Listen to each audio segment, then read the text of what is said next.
At the beginning of the 2024 masterpiece, The Substance, the filmmakers have a significant problem. They need to quickly tell the audience that Demi Moore is an aging starlet well past her prime. They convey this perfectly in just 60 seconds without a single word. And they do this by showing us the slow degradation of her Hollywood Walk of Fame star, from its unveiling to its slow degradation to eventually her vanishing into obscurity.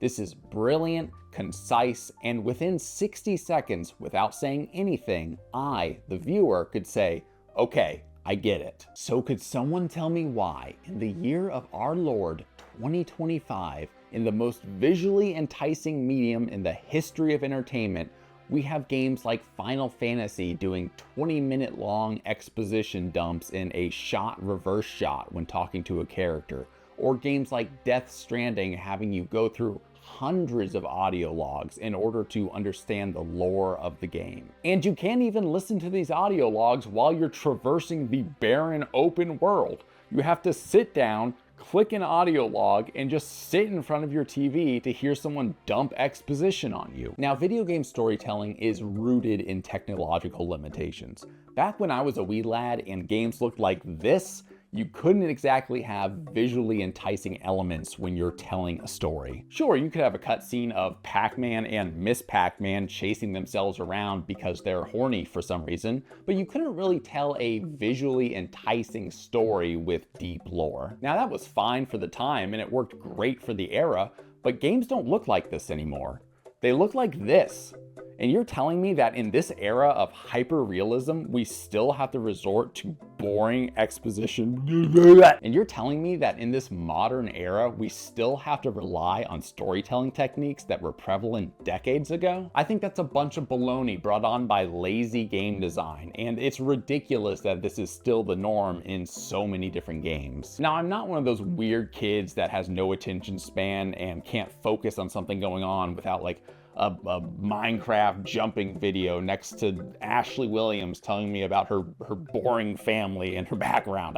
I don't need that. Classic CRPGs, some of the most text-heavy and boring games ever, are one of my favorite genres. I've read The Silmarillion multiple times. I know how to do boring things that require focus because I'm a boring person. But seriously, can't we use video games, the most visually enticing and interactive medium of entertainment in the history of our species, to convey stories in a more interesting way than just shot reverse shot exposition dumps? Now, some games do this quite well, and you're probably thinking of a few titles that break the mold. In Red Dead Redemption 2, when the gang is in a really bad place at the start of the game, Dutch, the leader who is very respected up until that point, is standing bathed in light as he talks to the rest of the gang and shows them the way forward. Do you get it? He's a light in a dark place. In The Witcher 3, when Geralt is talking to somebody, oftentimes they break up the typical shot reverse shot by framing Geralt in the environment in a unique way. Not only is this visually enticing, but it will kind of show the inner feeling that Geralt is having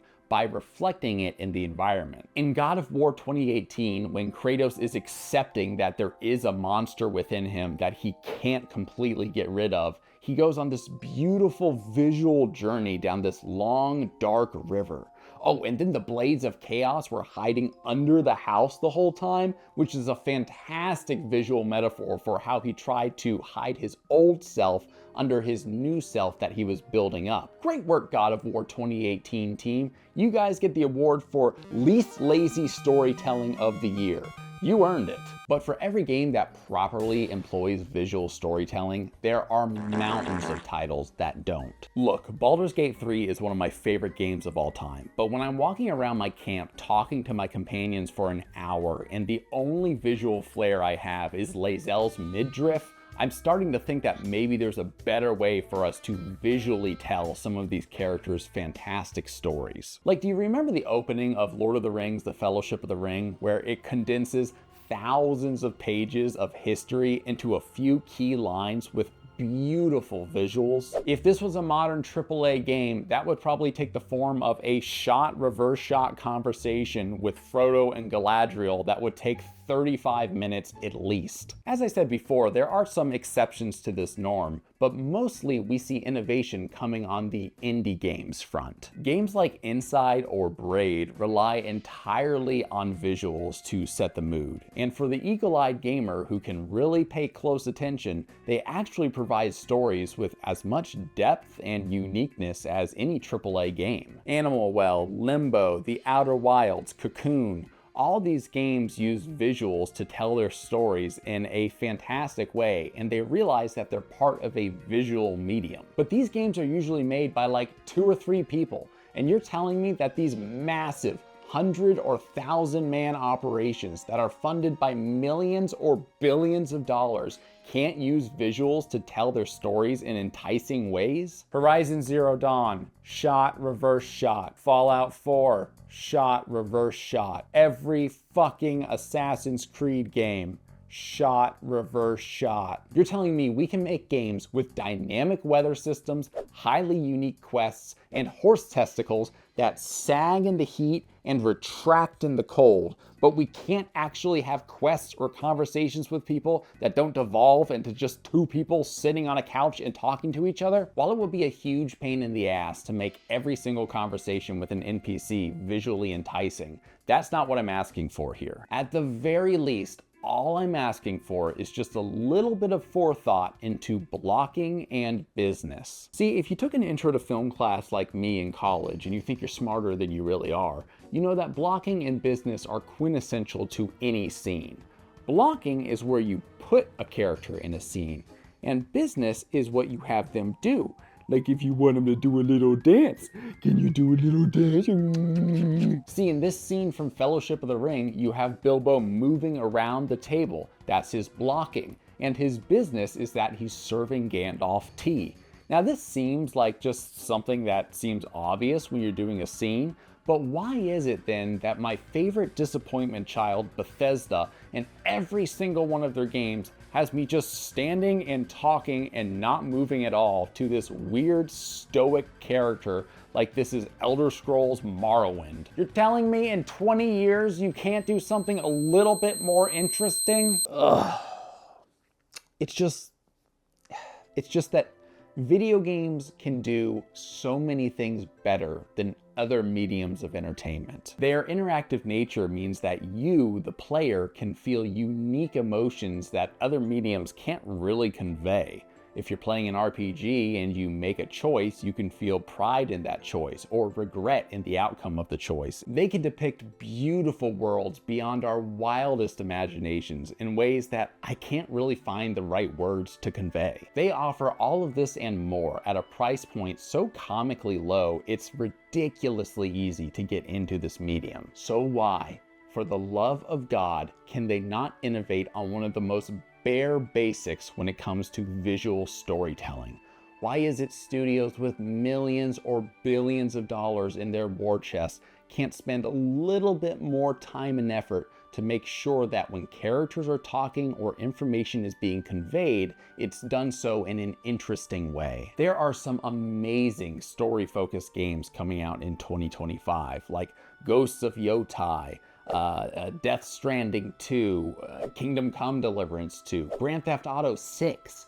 But the fact that most of these games are going to ignore even the most bare basics of blocking and storytelling in most of their cutscenes makes me just feel exhausted. Again, I'm used to this. I love CRPGs. I love just getting under a blanket and cozying up and reading about lore and characters and all this detail for like 14 hours straight. Like Baldur's Gate 1 and 2, you're so boring. You're sponsored by Ambien, but you're some of my favorite games ever. It's fantastic. My point is, why do we need to limit ourselves to storytelling techniques of yesteryear that were limited by technological issues when those technological issues are no longer prevalent in modern games? If you've watched the old Plinkett Star Wars reviews, you might actually remember a time where Mike Stoklasa was talking about the difference between the talking scenes in Star Wars and the action scenes in Star Wars. And I think that's actually quite apt for the issue that we have with video games today. Framing, blocking, character placement, lighting on the set, camera movement. It's all part of making a movie and making your audience feel a certain way about a scene. When Anakin pours his heart out to Padme, they're sitting on a couch. When Obi-Wan tells Padme he's gotta go kill Anakin, they're sitting on a couch. When they talk about the assassination plot, they're sitting on a couch.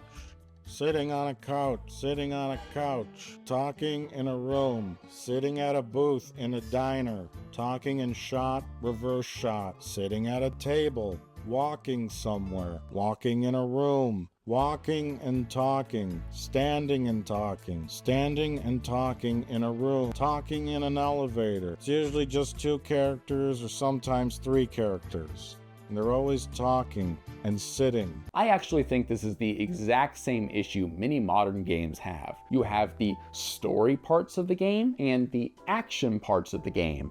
And these 2 parts of the game are divided by a wall that is thicker and more well guarded than the Berlin Wall. Well, call me Ronald Reagan, because Mr. Howard, it's time to tear down this wall. That's my Ronald Reagan impression. It's not very good. Here, I'll try it as Obama.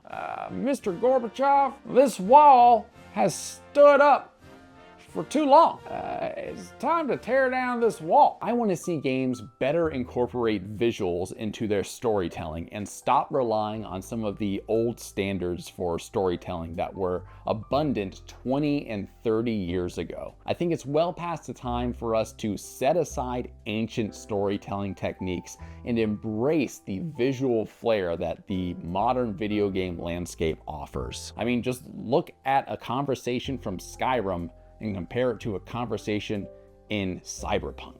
There's a world of difference in terms of the engagement there. And I just really hope that as time goes on, more developers think of unique ways to keep the player enticed during the story-based aspects of their game. You know, we started this video talking about the substance, and while that has informed my argument, I think there's something else the substance does that is really unique, and it has something that games could learn from. You see, about 20% of the shots in that movie are close-ups of Margaret Qualley's beautiful butt and breasts, and honestly, I think games would benefit from showing a lot of that as well. Hey, Mass Effect 2, it looks like you already got the memo. Good job. I need to relocate my sister's family before it's too late. Nice.